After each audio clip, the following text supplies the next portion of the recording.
रामायण का सबसे शक्तिशाली पात्र जिसने यश नहीं धर्म चुना, शत्रुघ्न।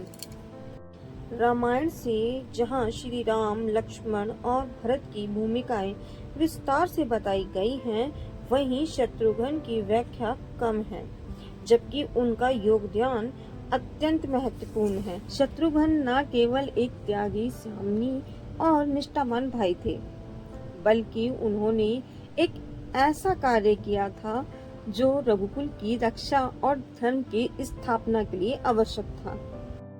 शत्रुघ्न की सबसे महत्वपूर्ण और वीरतापूर्ण भूमिका तब सामने आती है जब लवणासुर मधु नामक दैत्य का पुत्र था। वो अत्यंत क्रूर और शक्तिशाली और त्रैत्यलोक्य और भयभीत करने वाला था। भगवान श्री राम स्वयं उसे मारना चाहते थे, पर गुरु वरिष्ठ ने सलाह दी कि ये कार्य शत्रुघ्न को सौंपा जाए। शत्रुघ्न ने अकेले जाकर लवणासुर का वध किया और मधुपुरी मथुरा को दुष्ट शासन से मुक्त कराया। फिर उन्होंने वहां एक धर्म आधारित राज्य की स्थापना की और वर्षों तक वहां धर्म पूर्वक शासन किया।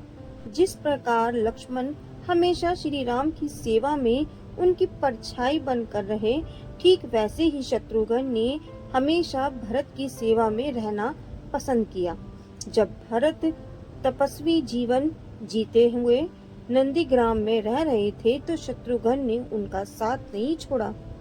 वे राम भक्त भरत के भक्त शत्रुघ्न कहे जाते हैं, जो दर्शाता है कि वे सेवा और समर्पण की चरम पराकाष्ठा थे। शत्रुघ्न भी अपने अन्य भाइयों के समान ही राम से बहुत स्नेह करते थे। जब उन्हें श्री राम के वनवास का समाचार मिला और ये पता चला कि माता कैकेयी और मंथरा के कारण श्री राम को वनवास जाना पड़ा, तो उन्होंने न सिर्फ कैकेयी से माता वाले संबंध तोड़ लिए, बल्कि मंथरा की चोटी पकड़ के उसे आंगन में घसीटने लगे। शत्रुघ्न की लात के प्रकार से मंथरा का कुबर टूट गया और सिर फट गया। उसकी ये दशा देखकर भरत को दया आ गई और उन्होंने उसे छुड़ा दिया। शत्रुघ्न कभी भी यश की इच्छा या अधिकार की लालसा में नहीं दिखाई दिए। वे हमेशा चुपचाप लेकिन धर्म नीति पर अडिग रहे। ये उन्हें अन्य भाइयों से अलग और विशेष बनाता है। यद्यपि वे युद्धों में बहुत सक्रिय रूप से वर्णित नहीं हैं, लेकिन लवणासुर जैसे दैत्य को पराजित करना साधारण काम नहीं था। ये प्रमाण है कि शत्रुघ्न एक प्रशिक्षित योद्धा थे।